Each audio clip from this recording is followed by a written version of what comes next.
We are in the book of John, in chapter 13. And we are, as we said the last time I spoke on John, which has actually been a while, but the last time that I spoke on the book of John, actually it was a week ago.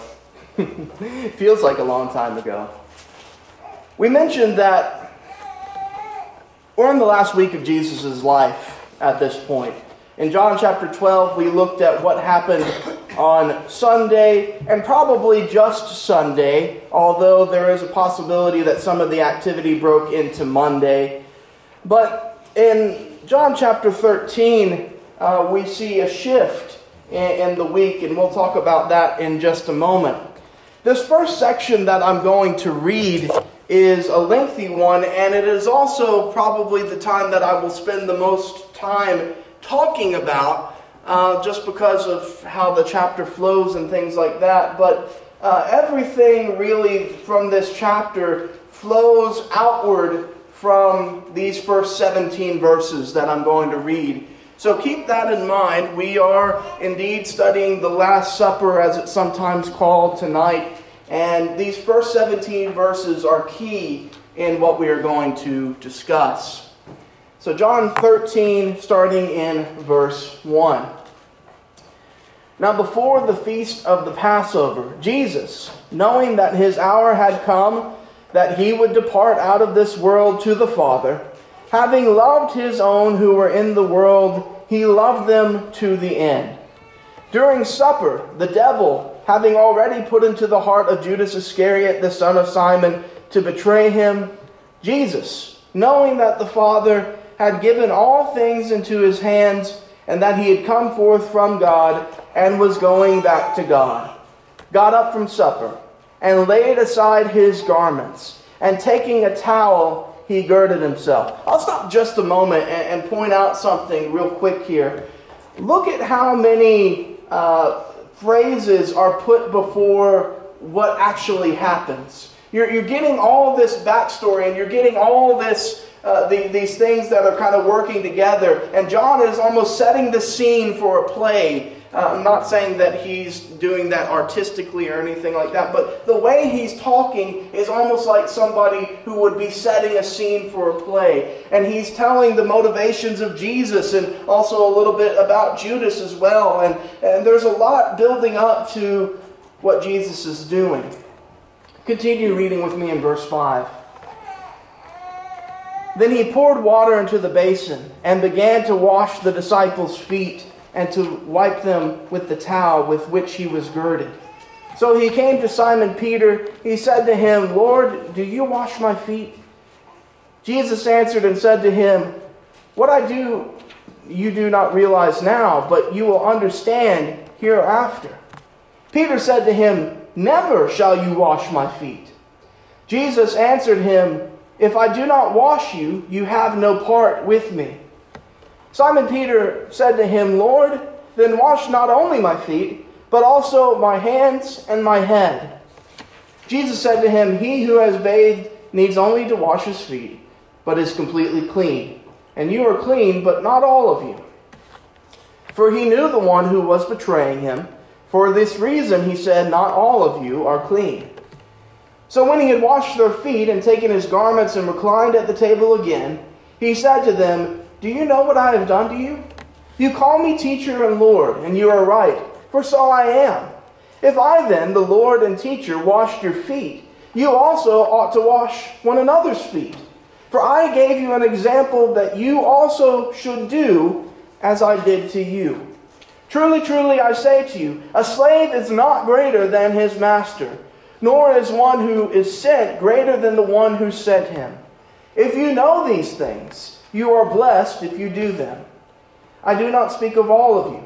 I know the ones I have chosen. But it is that the scripture may be fulfilled. He who eats my bread has lifted up his heel against me.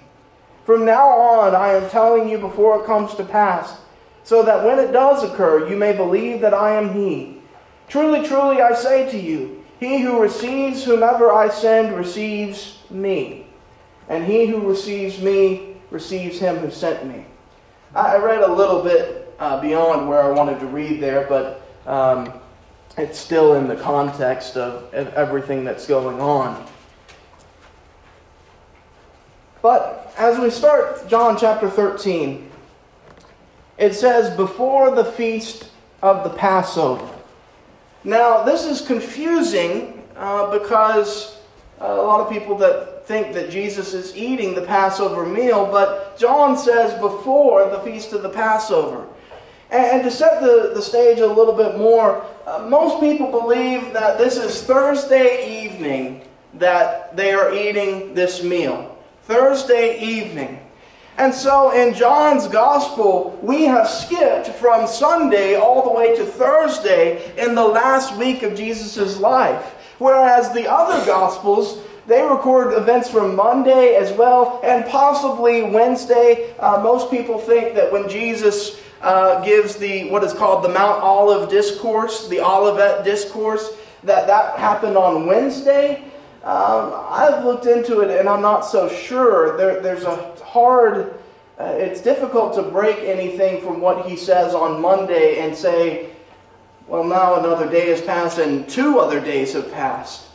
But at the very least, the other Gospels record events from Monday. And quite a few. Jesus was teaching, Jesus was questioned, Jesus gave parables, and perhaps he gave the Olivet Discourse. Or on Wednesday as well, the Gospels record that when he gave that discourse.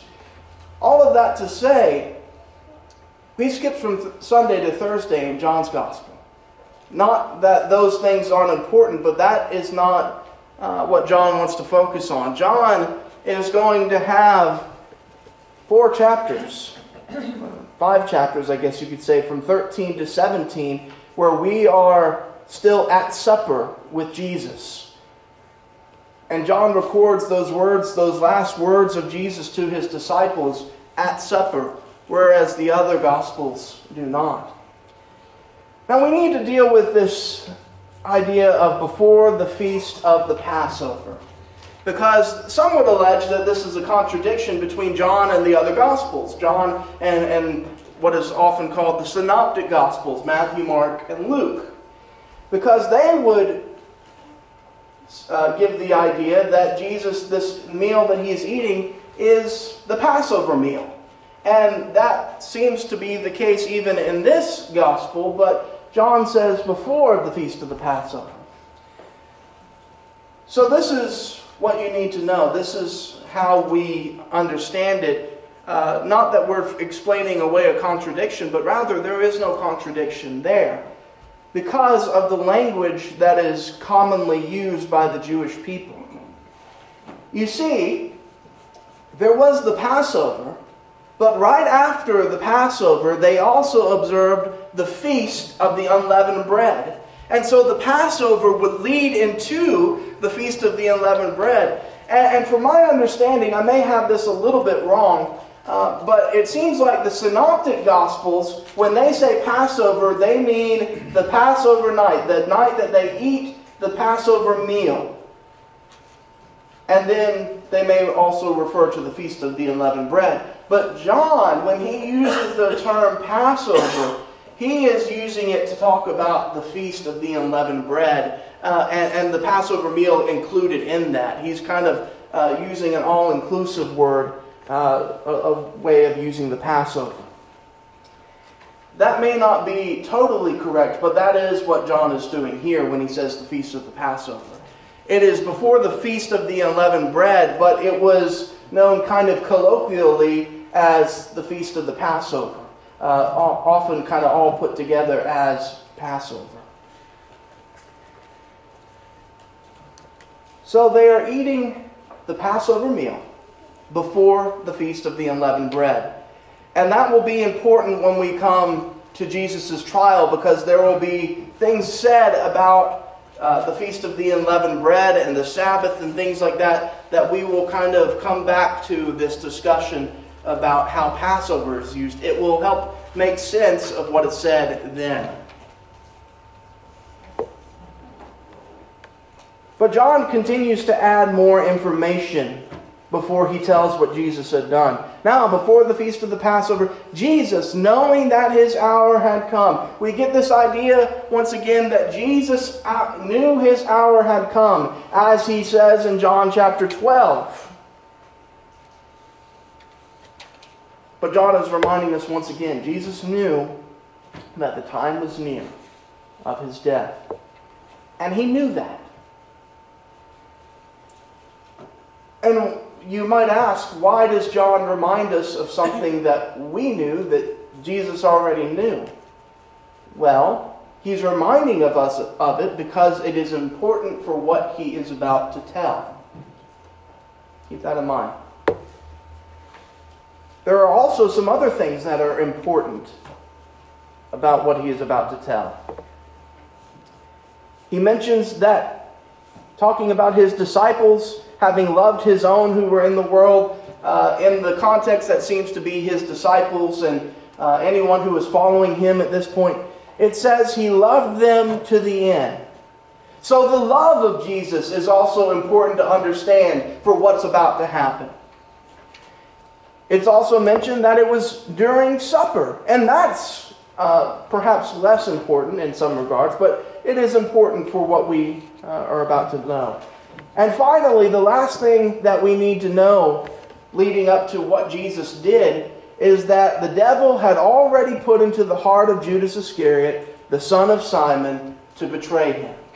Judas had already made that deal. He had already done the handshake, so to speak, and he was seeking for that moment to betray Jesus. This wasn't something that he was waffling about. He had made that decision. So, Jesus, knowing that the Father had given all things into his hands, and that he had come forth from God and was going back to God, got up from supper, and laid aside his garments, and taking a towel he girded himself.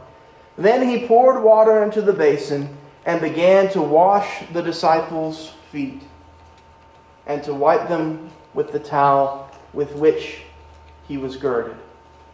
Now, once again, let me remind you, Jesus knew that he was about to die. Let me remind you that he loved his disciples. Let me remind you that this was during supper.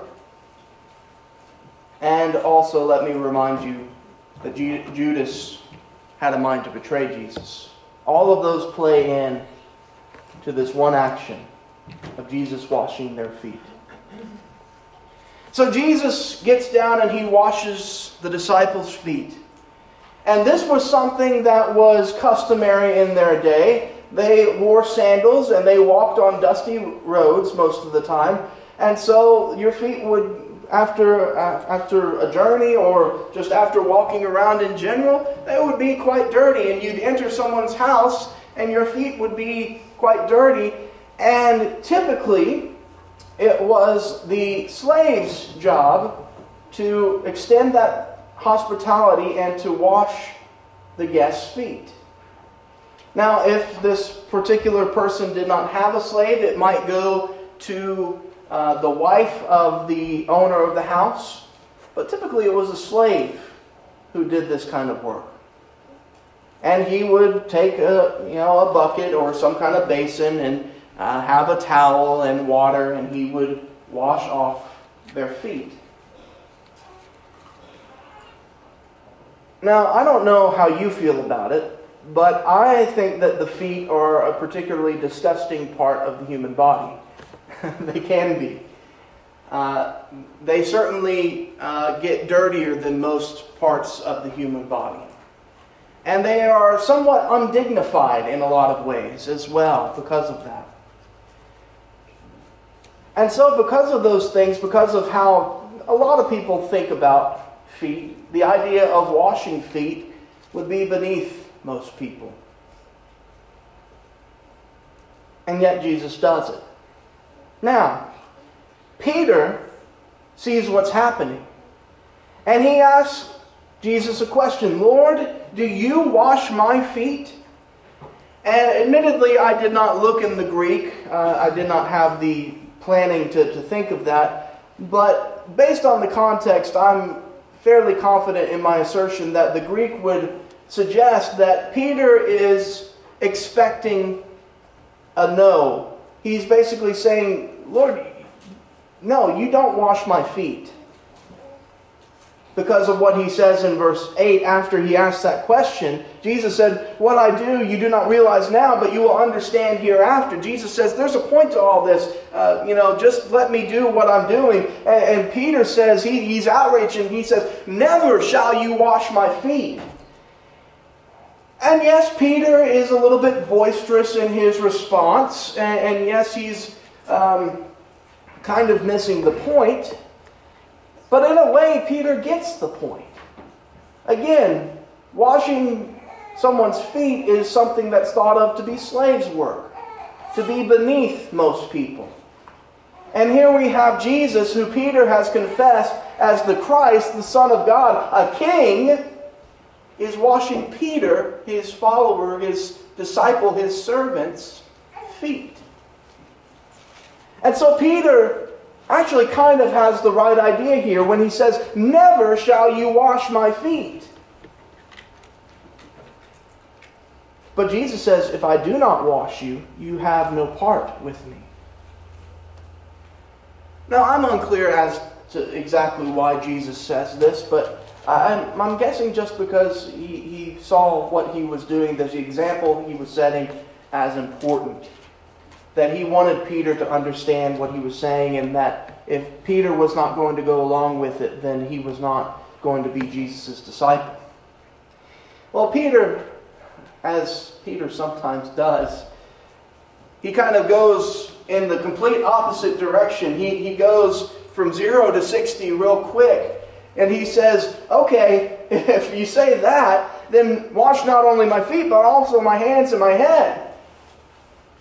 Again, he's kind of missed the point of what Jesus is doing.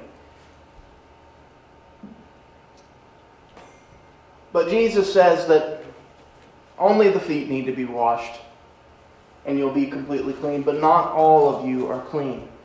Again, showing that Jesus knows about Judas. And so we go through all of that, and we get to Jesus' lesson.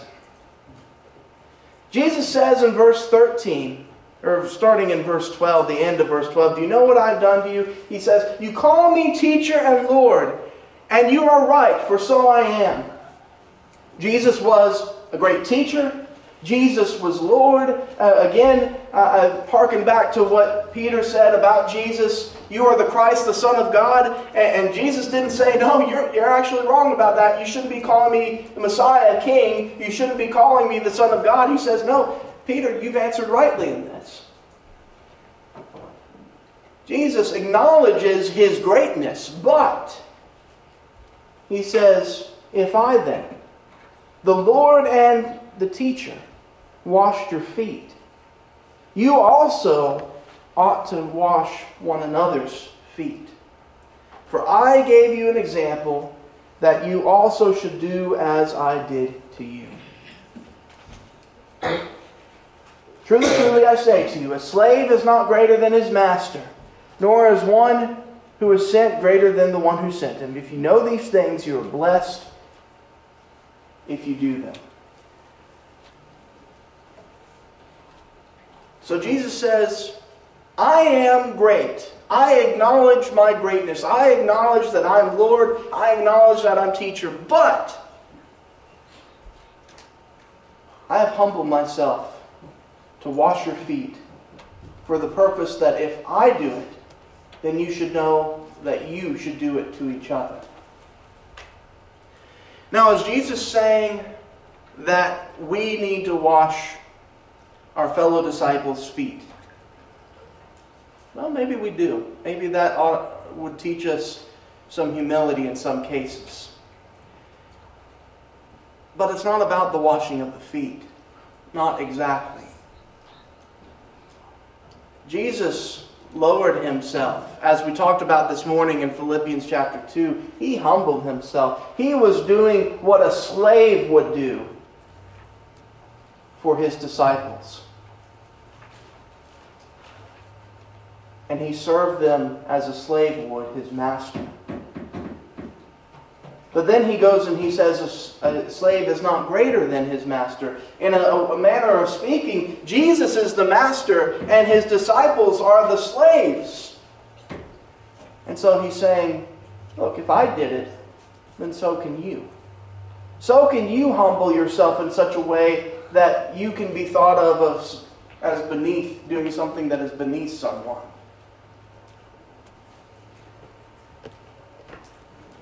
And so it's not necessarily about washing feet, though I would not discourage that practice. But let us not think that Jesus is merely talking about washing feet here. What he is talking about is that everyone who calls himself a servant, a slave of Christ Jesus, needs to humble themselves before their brethren. They ought to view and esteem one another as more important than the other, borrowing from some of the Apostle Paul's language. And we need to be looking for ways to serve each other, even if we think it's beneath us. That's the lesson that Jesus is teaching.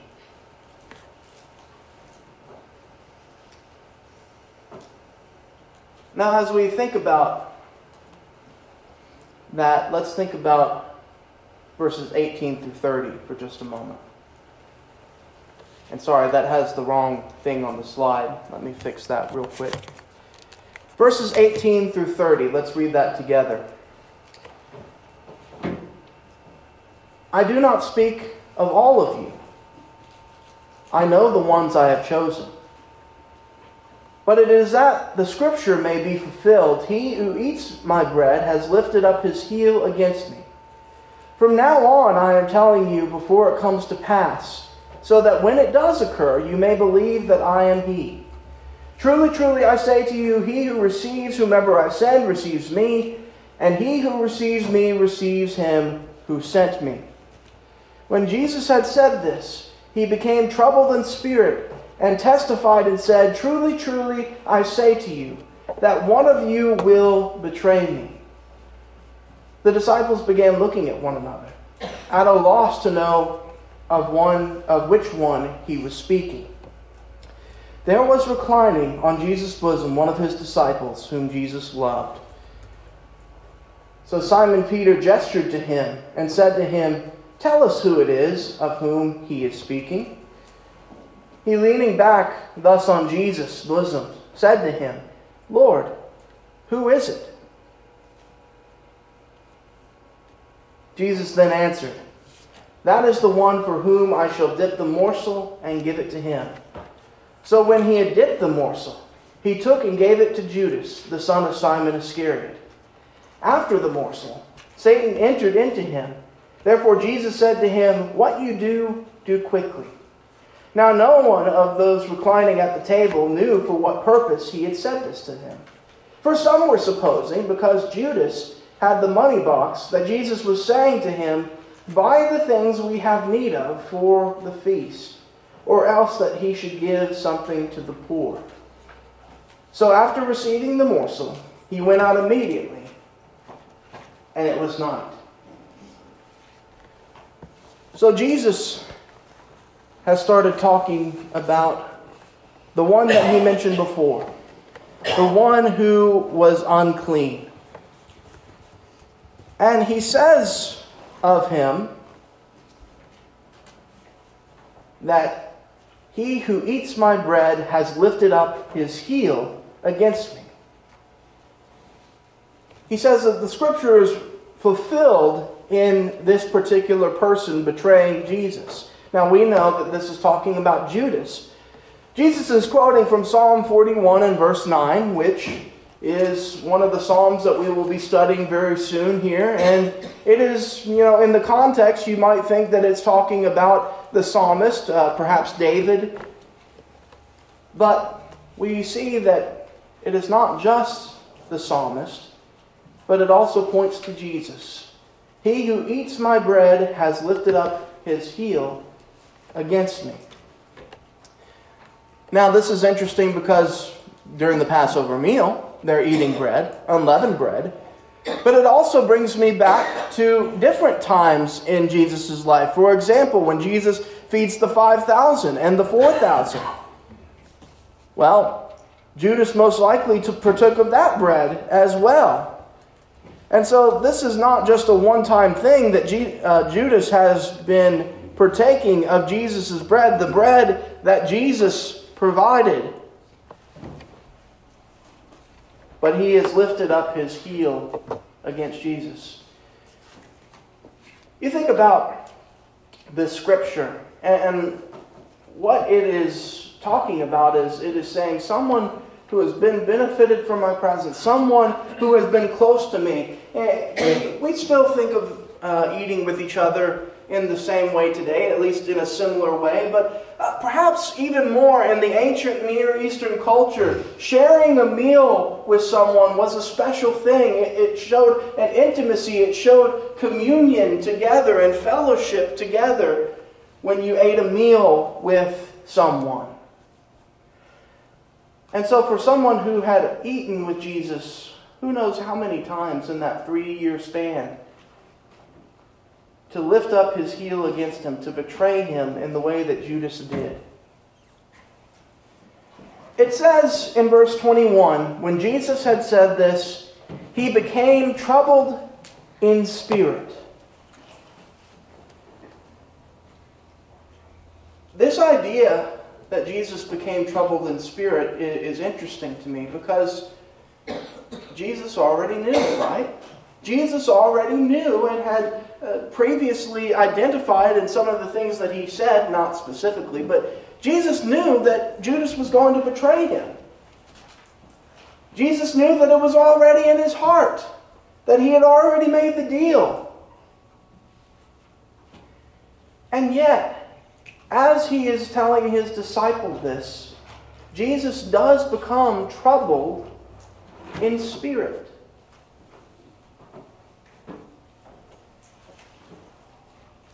And what that tells me is that Jesus obviously cared for Judas and loved Judas. Didn't we see that at the beginning of John 13? He loved them even to the end. Does that not include Judas? Does Judas somehow get out of that because he's the betrayer? No, I don't think so.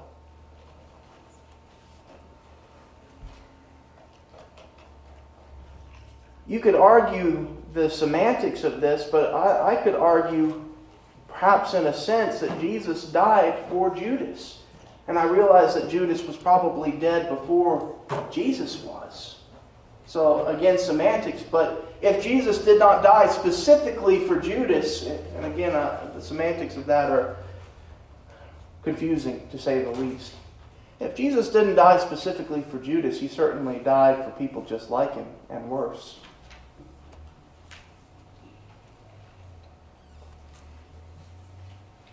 And so when Jesus is troubled and spirited here, we should take a moment and think about just how much Jesus loved Judas. And although Jesus knew who his betrayer was, Jesus identifies Judas to the disciples, and we'll talk about their reaction in just a moment. But Jesus knows, and yet, who was present when Jesus washed his disciples' feet? Judas was. Now Jesus, he gives a morsel to Judas, and he says, what you do, do quickly. And in that giving that morsel, he identifies Judas. But once Jesus says, what you do, do quickly, Judas goes out, and he goes to set about his plan. And what I want you to think about is Jesus could have waited until Judas had gone out to wash his disciples' feet.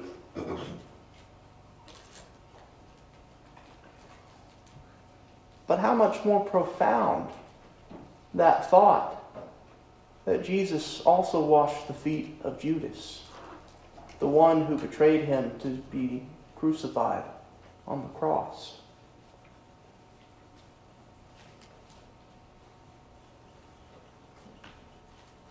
But the disciples, they don't understand what's happening.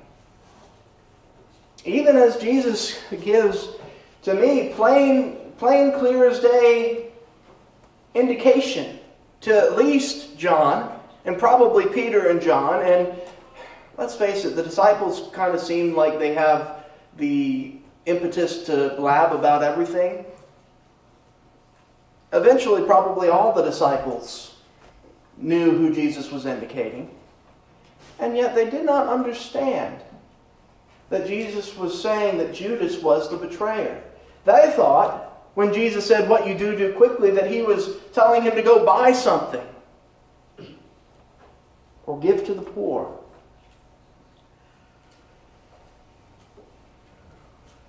But that was not the case. And so you can see kind of the disciples being clueless as to what is happening. And that happens quite a bit. But it begs the question, why? Why were they clueless? Perhaps we'll never fully understand why that was the case.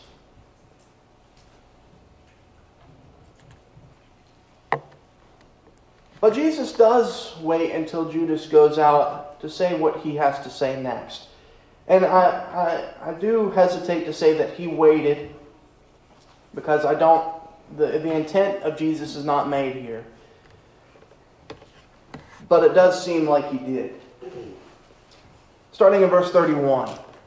Therefore, when he had gone out, Jesus said, "Now is the Son of Man glorified, and God is glorified in him. If God is glorified in him, God will also glorify him in himself, and will glorify him immediately. Little children, I am with you a little while longer. You will seek me. And as I said to the Jews, now I also say to you, where I am going, you cannot come. A new commandment I give to you, that you love one another, even as I have loved you, that you also love one another. By this, all men will know that you are my disciples, if you have love for one another." So Jesus begins by talking about how now is the Son of Man glorified, and God is glorified in him. Jesus had not yet fulfilled all Scripture. We know John will talk about that later, when he had fulfilled all things and he gives up his spirit on the cross. But Jesus has essentially fulfilled everything that needs to be fulfilled before the trial and crucifixion. That last thing, he who eats my bread has lifted up his heel against me. And so Jesus knows that one more step in the plan has gone into place, that Judas has gone out to betray him. And he knows that God will be glorified in his death. And so, knowing that his death is imminent, he begins speaking to the 11.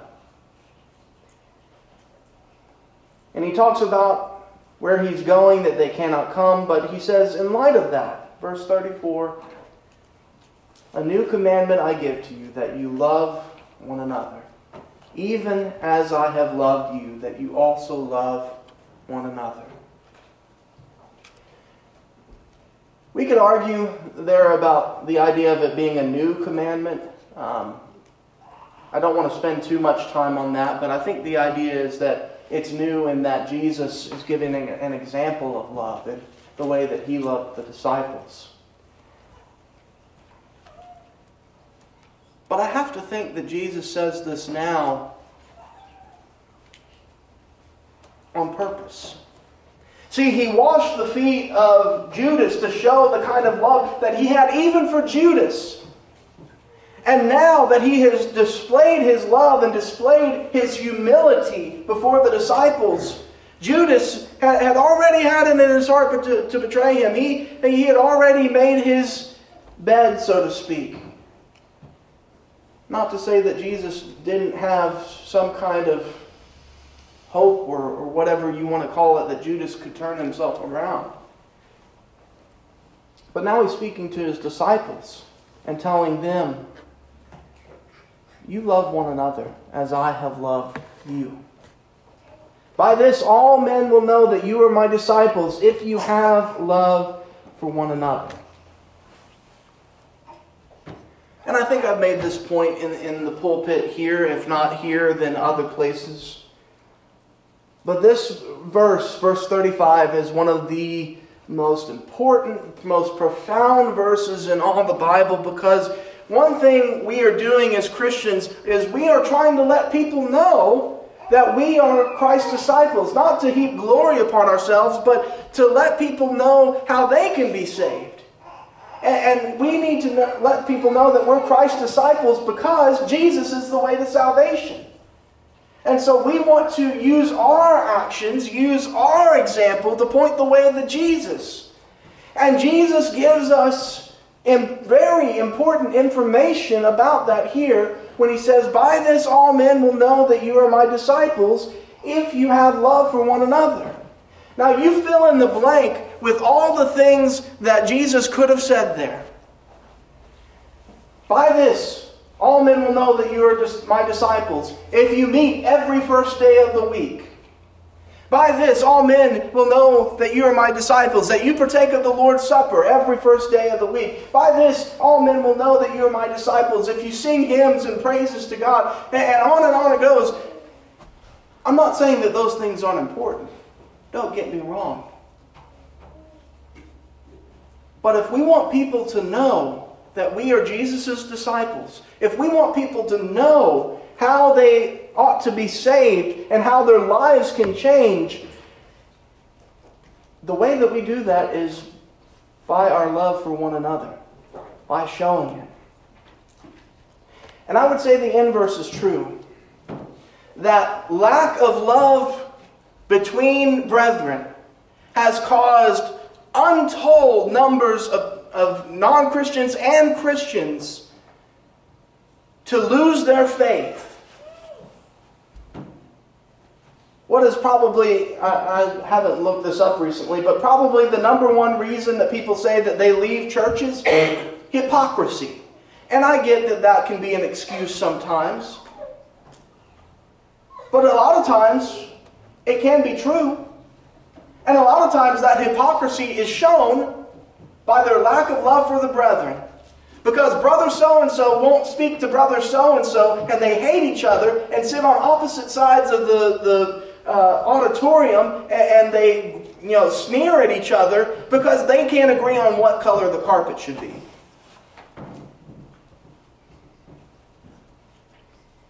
My brethren, these things ought not to be so.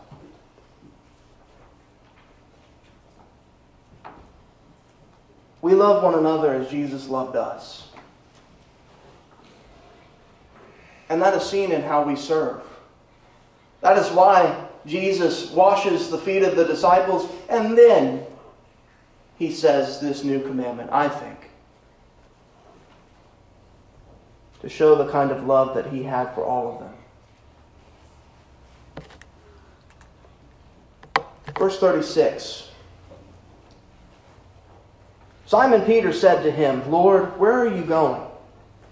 Jesus answered, where I go you cannot follow me now, but you will follow later. Peter said to him, Lord, why can I not follow you right now? I will lay down my life for you. Jesus answered, will you lay down your life for me? Truly, truly, I say to you, a rooster will not crow until you deny me 3 times.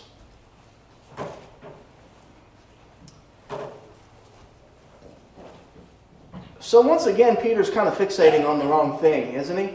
Jesus has just talked about how you ought to love one another as his disciples, and he's fixating on the idea of Jesus going away. Lord, why do you say that where you're going, I can't come with you? What are you talking about? And Jesus says, you can't follow me right now, but you will. And judging by the last part of the book, I believe that Jesus is talking about, yes, the disciples will die for Christ's cause. But Peter said, why can't I follow you right now?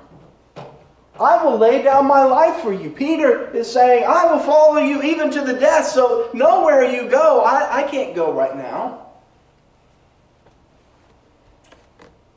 But Peter has spoken about a thing that he does not fully know. He said he would lay down his life for Jesus. But at that point, he wasn't ready to do it. Jesus predicts that that Peter will deny him 3 times before the rooster crows. And that adds another layer on the washing of feet, doesn't it? Not only does Jesus wash the feet of Judas, who is going to betray him, but he also washes the feet of Peter, who is saying, no, don't wash my feet, and then says, oh, well, okay, fine, wash my feet and my head and my hands, and seems kind of flippant about the whole thing almost. At least that's my reading into it. But Jesus knew that Peter would deny him. And yet he washed his feet.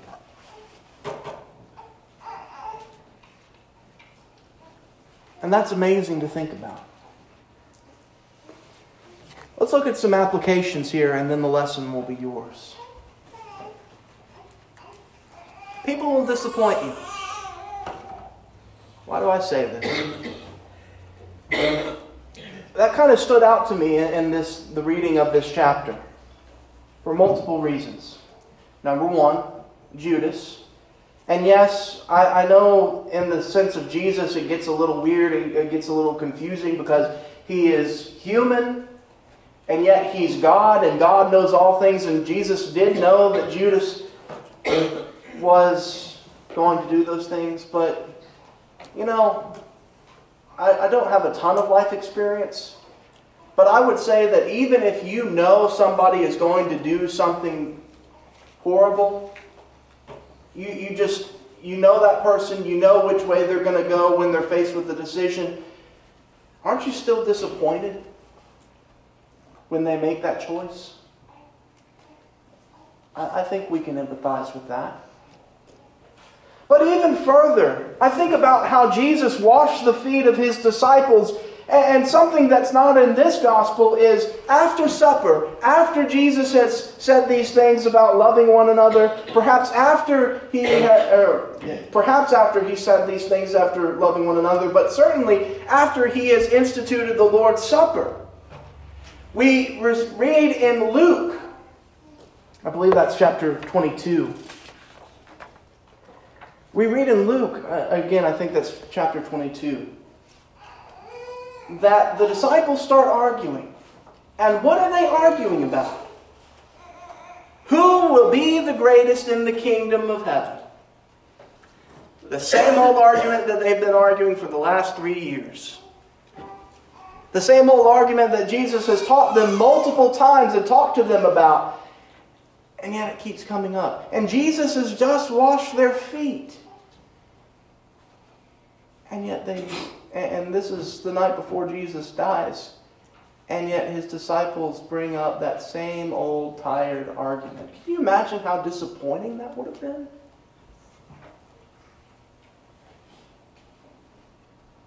Can you imagine? I would have thrown up my hands. I would have walked out. I don't know what I would have done. But of course, the disappointment in Peter as well. Yes, Jesus knew it. In Mark's gospel, when Peter does deny the Lord 3 times, I believe it's Mark's gospel, that it mentions that Jesus looked at Peter. What was that a look of? I imagine some of it, maybe most of it, was disappointment, was pain, was hurt.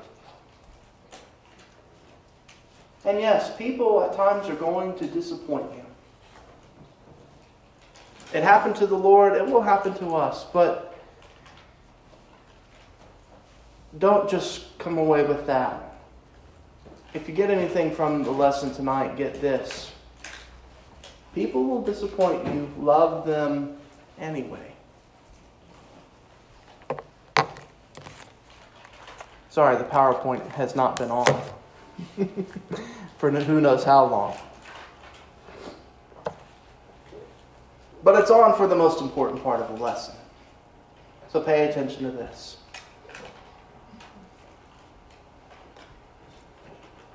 People will disappoint you. Love them anyway. Jesus was disappointed by his disciples, and yet he loved them even to the end. He washed their feet. He tells them that they ought to love one another, even as he loved them. Yes, he predicts Peter's denial, but even as he has seen Judas go out into the night, even as he has told Peter that he's going to deny him, even as he knows that all of his disciples will forsake him and leave him, Jesus institutes the Lord's Supper. Not recorded in John, but it's there. Jesus gives comfort for his disciples about what is about to happen. Jesus prepares them for the rest of the way, telling about the Spirit. Jesus gives them great teaching, talking about the vine and the branches, and so on and so forth. John 17, Jesus prays for his disciples. Can you see the love with which he loved them? That is how we ought to love one another. Even though they will disappoint us. Even though people are going to hurt us. Yes, even our own brethren hurt us and disappoint us. But we should love them anyway. This evening, as we close, I want you to think about Jesus' example. I'm not talking to people who don't know the rest of the story, right? I'm talking to people who know that Jesus went and laid down his life for all sinners. And Jesus sure endured a lot of disappointment in his life and has endured a lot of disappointment being God. But don't disappoint Jesus tonight. If you haven't obeyed the gospel, Jesus is sincerely hoping that you will. That you will come to him. That you will give your life to him. Why would you disappoint him after all he's done for you? If you are a Christian and have pledged your life to Christ but are not living according to the commitment that you have made, why continue disappointing your Lord? Instead, show him the love with which he loves you. And I would especially urge you that if you are not showing love toward your brethren, or anyone of this world, any human, if you're not showing the love that you should, you need to make that right. Don't be a disappointment to Jesus. We'll be singing this invitation song in just a moment. Number 411, and it talks about how we've been redeemed by the blood of the Lamb. And what a great song to sing. Let it be true of you. If you haven't obeyed the gospel, obey the gospel tonight. If you need to come forward and make things right, do that tonight. Won't you come while we stand and sing?